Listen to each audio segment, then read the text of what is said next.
തിരുവോണ ദിവസം രാവിലെ തന്നെ വീടിനടുത്തുള്ള ശ്രീ വേണുഗോപാല ക്ഷേത്രത്തിൽ പോയിട്ട് ഒന്ന് തൊഴുതു വന്നു. അവിടെ എത്തിയപ്പോൾ അതിരാവിലെ തന്നെ മനോഹരമായി അവിടെ പൂക്കളം ഒരുക്കിയിരുന്നു. ഇത് പോകുന്ന വഴിക്ക് നിങ്ങൾക്ക് കാണിക്കാൻ വേണ്ടിയിട്ട് ഇതാണ് ഓണപ്പൂ എന്നറിയപ്പെടുന്നത്. ഇത് വസിപ്പൂ. ഇപ്പം ആരും പൂക്കളൊന്നും പറിച്ചിട്ട് പൂക്കളം തീർക്കുന്നില്ലല്ലോ, എല്ലാവരും കടയിൽ നിന്ന് വാങ്ങുന്നു. ഇത് കടയിൽ നിന്ന് ഞാൻ 2 പൂവെടുത്തിട്ട് വീഡിയോ എടുത്തതാണ്.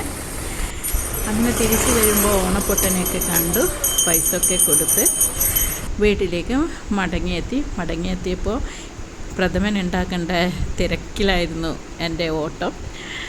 പ്രഥമൻ ഉണ്ടാക്കി അടുത്ത വീട്ടിലൊക്കെ കൊടുക്കേണ്ടതുണ്ടായിരുന്നു. ഞാൻ പൂക്കളം ഇട്ടിട്ടുണ്ടായിരുന്നില്ല, നിങ്ങൾക്ക് കാണിച്ചു തരാൻ വേണ്ടിയിട്ട്. തൊട്ടടുത്ത് തന്നെയുള്ള മാമൻ്റെ മോൻ്റെ വീട്ടിൽ പോയി അവരിട്ട പൂക്കളം വീഡിയോ എടുത്തു. അതിമനോഹരമായി അവർ പൂക്കളം ഇട്ടിട്ടുണ്ടായിരുന്നു. നല്ല ഭംഗിയുണ്ടായിരുന്നു കാണാൻ വേണ്ടി. പിന്നീട് ഞാൻ പായസം ഉണ്ടാക്കേണ്ട ഇതിലേക്ക് കടന്നു. പരിപ്പൊക്കെ കഴുകി കുക്കറിലേക്ക് ഇട്ട് അപ്പോഴത്തേക്ക് അമ്മ തേങ്ങ ചിരവി പാലൊക്കെ എടുക്കേണ്ട തയ്യാറെടുപ്പിൽ ഉണ്ടായിരുന്നു.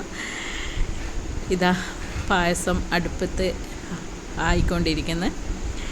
വളരെ ശ്രദ്ധാപൂർവം ചെയ്യേണ്ട ഒരു കാര്യമാണ് പ്രഥമൻ ഉണ്ടാക്കുക എന്ന് പറയുന്നത്.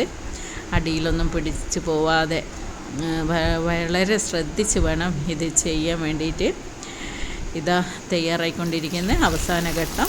തേങ്ങാക്കൊത്തും മുന്തിരി അണ്ടിപ്പരിപ്പൊക്കെ വറവ് ചേർത്ത് നമ്മുടെ പായസം തയ്യാറായിട്ടുണ്ട്. ആയിക്കഴിഞ്ഞപ്പോൾ ഇതൊന്ന് കഴിച്ച് നോക്കാണ്ട് സമാധാനം ഉണ്ടാവുമോ? ഉടനെ ഞാൻ ഒരു പപ്പടവും പഴവും ഒക്കെ കൂട്ടിക്കുഴച്ച് കഴിച്ചു. അതിനിടയിൽ ഇത് മോനാണ്, അബുദാബിയിലാണ്, വിളിച്ചു വിഷ് ചെയ്തു, ഫോട്ടോസൊക്കെ അയച്ചു തന്ന്. ഇത് മോള് നാഗർകോവിലാണ്, അവളും വിളിച്ചു വിഷ് ചെയ്തു. പിന്നീട് ഞങ്ങൾ എൻ്റെ കസിൻ്റെ വീട്ടിൽ അവർ ക്ഷണിച്ചിട്ടുണ്ടായിരുന്നു സദ്യ കഴിക്കാൻ. ഇതാണ് അച്ഛൻ്റെ പെങ്ങളെ മോളാണ് എൻ്റെ ചേച്ചി. ഓടി നടന്ന് ഭക്ഷണം വിളമ്പുന്ന. അതിനിടയ്ക്ക് ഞാൻ വീഡിയോ എടുക്കുമ്പോൾ ഇതാ മാങ്ങ പില്ലിട്ടതും കൂടി ഉണ്ട് എന്ന് കാണിച്ചു തരുന്നത്. അയലത്തുള്ള ആൾക്കാരൊക്കെ ഫുഡിനുണ്ടായിരുന്നു. അവസാനം ഞങ്ങൾ 2-3 ഫോട്ടോസ് എടുത്ത്. ഇത് അവരെ മകൻ്റെ ഭാര്യയാണ്, ഡോക്ടർ അനുശ്രീ, നല്ലൊരു ഗായികയാണ്. അങ്ങനെ ഇത്തവണത്തെ ഓണം ഭംഗിയായി കഴിഞ്ഞു.